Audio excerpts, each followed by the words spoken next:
केंद्रीय मंत्री अनुराग सिंह ठाकुर ने हमीरपुर संसदीय क्षेत्र से भाजपा प्रत्याशी के तौर पर 5वीं बार अपना नामांकन पत्र दाखिल किया है। हमीरपुर उपायुक्त कार्यालय परिसर में दोपहर 12 बजे पहुंचे केंद्रीय मंत्री अनुराग सिंह ठाकुर का गर्मजोशी के साथ स्वागत किया गया। इस अवसर पर पूर्व मुख्यमंत्री प्रेम कुमार धूमल और IPL चेयरमैन अरुण धूमल भी मौजूद रहे। इस अवसर पर नामांकन भरने के बाद अनुराग सिंह ठाकुर ने 5वीं बार जीत का दावा किया है। नामांकन पत्र दाखिल करने के बाद पत्रकारों से बातचीत के दौरान केंद्रीय मंत्री अनुराग सिंह ठाकुर ने भाजपा शीर्ष नेतृत्व का आभार व्यक्त किया है और कहा कि पार्टी के कार्यकर्ताओं ने दिन रात मेहनत करके नया कीर्तिमान स्थापित किया है और इस बार फिर से जीत दर्ज करेंगे और हिमाचल की चारों सीटों को जीतेंगे। केंद्रीय मंत्री अनुराग सिंह ठाकुर ने कहा कि कांग्रेस ने 40 सालों तक ट्रेन ऊना नहीं पहुंची, लेकिन भाजपा ने अब इंदौर तक काम पूरा करवाया और इलेक्ट्रिकल ट्रेन तक चलवा दी। उन्होंने कहा कि राज्य की सरकार ने ट्रेन लाइन के लिए अपना हिस्सा तक नहीं दिया और केंद्र के पैसों का उपयोग किया है। उन्होंने कहा कि हिमाचल सरकार ने अपना हिस्सा नहीं डाला, जिससे हमीरपुर ऊना रेल लाइन के लिए प्रदेश सरकार को कई बार चिट्ठियां लिखी, लेकिन राज्य ने कोई जवाब नहीं दिया, जिससे हिमाचल की सरकार रेल लाइन लाने के लिए रुकावट पैदा क्यों कर रही है। वहीं मुख्यमंत्री सुक्खू के मेडिकल कॉलेज पर दिए बयान पर जवाब देते हुए अनुराग सिंह ठाकुर ने कहा कि मेडिकल कॉलेज शुद्ध तौर पर भाजपा की देन है और 2015 में बीजेपी की सरकार में केंद्रीय स्वास्थ्य मंत्री नड्डा के साथ मेडिकल कॉलेज का शिलान्यास किया था। उन्होंने कहा कि कांग्रेस ना तो एम्स और ना ही मेडिकल कॉलेज के लिए जमीन दी थी और कांग्रेस हर बार विकास में अड़ंगे ही अड़ाती रही है। मैं आभारी हूँ भारतीय जनता पार्टी के शीर्ष नेतृत्व का, राष्ट्रीय अध्यक्ष जी का, माननीय प्रधानमंत्री जी का, जिन्होंने अपना आशीर्वाद, सहयोग, समर्थन दिया है। एक बार फिर यहाँ से मुझे प्रत्याशी उतारा है। 4 बार हिमाचल की जनता ने आशीर्वाद दिया।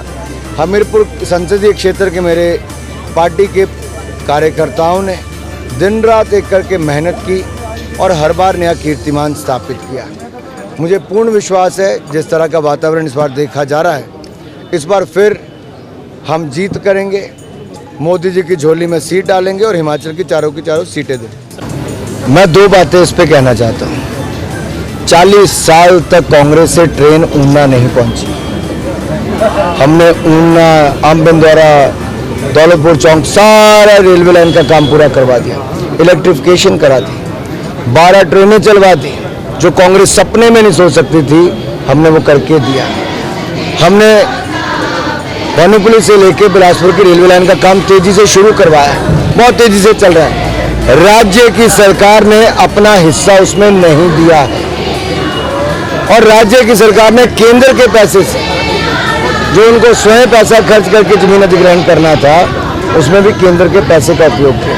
हिमाचल अपना हिस्सा हिमाचल की सरकार ने नहीं डाला है और केंद्र की सरकार ने हमीरपुर ऊना रेलवे लाइन के लिए भी प्रदेश सरकार को कई बार चिट्ठी लिखी, राज्य की सरकार ने कोई जवाब नहीं दिया। अगर राज्य ही नहीं बोलेगा तो केंद्र क्या करेगा?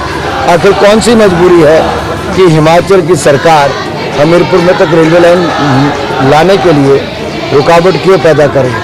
माननीय मुख्यमंत्री जी ने कुछ दिन पहले कहा कि मेडिकल कॉलेज शुद्ध रूप से भारतीय जनता पार्टी की देन है। एक पैसे की भी उनकी इसमें भागीदारी नहीं है।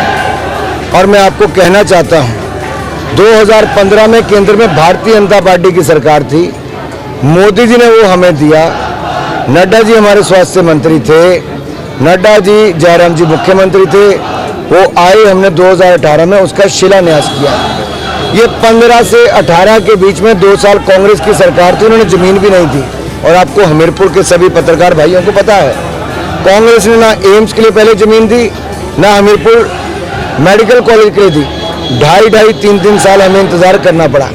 ये विकास में रुकावट पैदा करती है तो कांग्रेस करती है। और हमने 170 करोड़ रुपया जो केंद्र का हिस्सा था, बहुत पहले ही हिमाचल को पूरा का पूरा दे दिया ताकि मेडिकल कॉलेज बन जाए। केंद्र की ओर से कोई देरी नहीं, ना ही कोई पैसे की कमी। जो कमी है वो हिमाचल की कांग्रेस की सरकार के कारण है।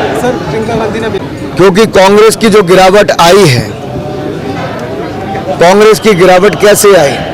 कांग्रेस आज 40 एमपीज करने के लिए संघर्ष करती है और भारतीय जनता पार्टी 300 सांसद बनाती है। कांग्रेस की 2 राज्यों में सरकार रह जाती है, भाजपा एनडीए की 18 राज्यों में सरकार है। भारतीय जनता पार्टी के देश में सबसे ज़्यादा मेयर है, सबसे ज़्यादा जिला परिषद है, सबसे ज़्यादा प्रधान है। जब हमारे चुने हुए प्रतिनिधि सबसे ज़्यादा है, हिस्सेदारी हमारी सबसे ज़्यादा है, तो उनको क्या लगता है वर्षों से भ्रष्टाचार करने वाली कांग्रेस, उसको लोग क्यों लाएंगे? और हम तो इलेक्टोरल बॉन्ड लेकर आए थे, पारदर्शिता लेकर आए थे, जिससे पता चला कि किसको कितना मिलता है। और भारतीय जनता पार्टी की जब 18 राज्यों में सरकार और दिल्ली में 400 सांसद लोकसभा राज्यसभा की मिला के तब इतना पैसा है, तो मेरा सवाल है ममता बनर्जी जी के पास 1560 करोड़ रुपया कहाँ से आया एक राज्य में सरकार के कारण? हमारे पास तो केवल 6500 करोड़ आया, उससे कई गुना ज़्यादा होना चाहिए था।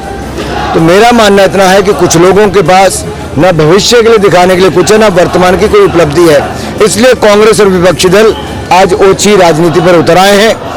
लोग उनको नकार रहे हैं और कांग्रेस और विपक्षी दल भय भ्रम अफवाहें फैला रहे हैं और अब डीप फेक टेक्नोलॉजी का इस्तेमाल कर रहे हैं। जब से मुकदमे दर्ज होने शुरू हुए, गृह मंत्री जी का झूठा वीडियो चलाया, तब से अब थोड़ी सी इनको सुधार हुआ है।